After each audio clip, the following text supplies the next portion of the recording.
Okay, so for this week's module, I read Camp Panda, Helping Cubs Return to the Wild by Catherine Themisch. It was published by HMH. It was copyright dated in 2018. It was nonfiction, 64 pages, and it was for ages 8 and up. So a little bit about this book was pandas.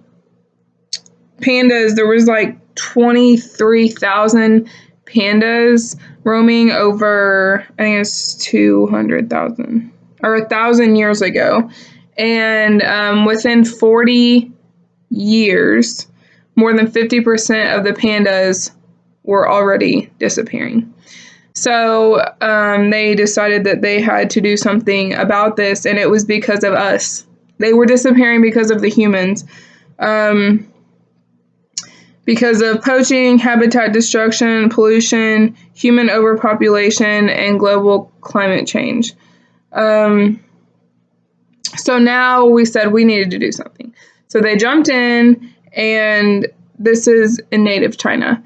And humans started dressing up as panda bears in a suit, and they took baby cubs and they taught them how to live in the nature.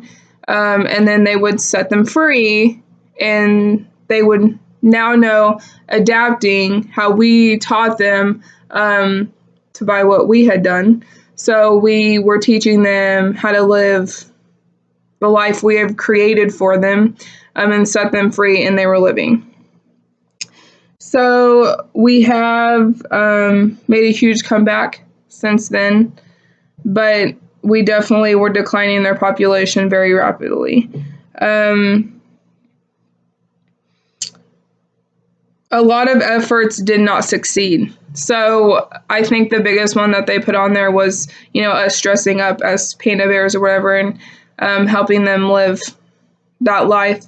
But there was a lot of tries that scientists did, and it did not turn out well. It is so hard to take something from a pet or something captured and set it free and live the life we have created with all of technology and our advancements and overpopulation. And so the final end of the book is not only about conservation and what they have done to help, but how conservation has helped every species.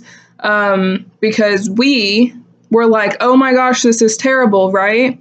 But then again, we are the ones that have created this issue or life or extinction, because we are the ones tearing down trees, building homes, overpopulating, taking their homes. So we have caused this.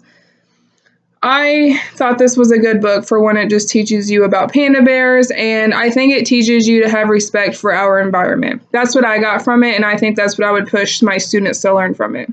I think that it showed that, even littering, like if you litter, you think it doesn't make it to China or wherever, but if you throw it in the roadside and then it rains and then it washes to the river and then the river takes it, it just keeps going. So I do not think this is only a panda bears. I know it's not. I see fish and stuff every day on the news that are stuck in pop bottles. And so I think it would be good for students to research that, because it's very important for our environment to keep our ecosystems and things going.